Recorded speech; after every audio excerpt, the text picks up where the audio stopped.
Il détenait des secrets, capables de mettre un pays entier en danger. Un scientifique, au cœur d'un des programmes les plus surveillés au monde. Puis un jour, il disparaît. Et ce qui va suivre ressemble à un scénario d'espionnage, mais c'est réel. Cet homme s'appelle Shahram Amiri. Né en Iran, physicien spécialisé dans les radiations et la physique nucléaire. Il travaille pour l'Organisation iranienne de l'énergie atomique. Officiellement, il est chercheur, mais officieusement, il est lié à un programme stratégique, un programme que des pays comme les États-Unis surveillent de très près. Car à cette époque, le programme nucléaire iranien est au cœur des tensions mondiales, et des hommes comme lui savent des choses que personne ne doit entendre.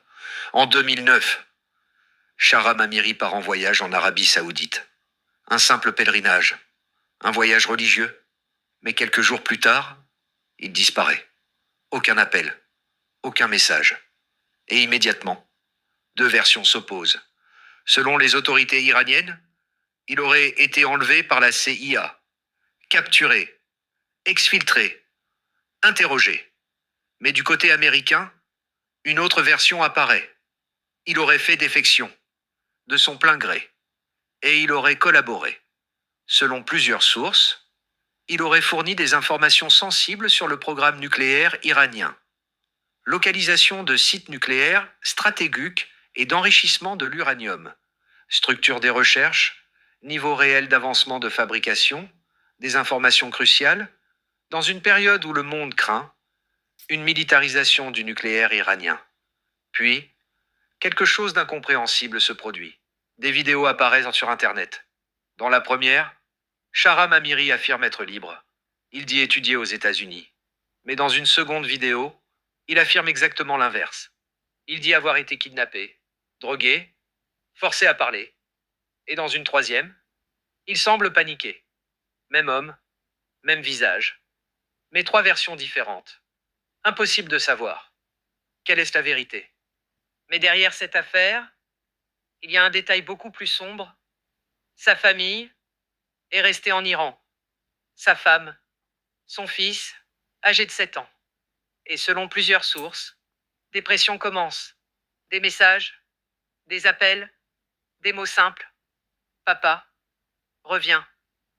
Certains rapports évoquent des menaces directes, une stratégie bien connue. Toucher la famille pour faire plier. À ce moment-là, une chose devient claire. Qu'il ait choisi ou non, il n'est plus libre. Puis contre toute attente, Shahram Amiri fait un choix. Il entre dans l'ambassade du Pakistan à Washington, qui représente les intérêts iraniens, et il demande à rentrer en Iran. Un choix incompréhensible. Quitter les États-Unis, alors qu'il est au centre d'une affaire d'espionnage mondial. Quitter une protection, pour retourner dans un pays où il risque sa vie. Mais parfois, le choix n'est pas vraiment un choix. À son arrivée en Iran, il est accueilli en héros. Les médias officiels parlent d'un homme courageux, victime d'un enlèvement. Mais en coulisses, tout change. Très vite, Shahram Amiri disparaît à nouveau.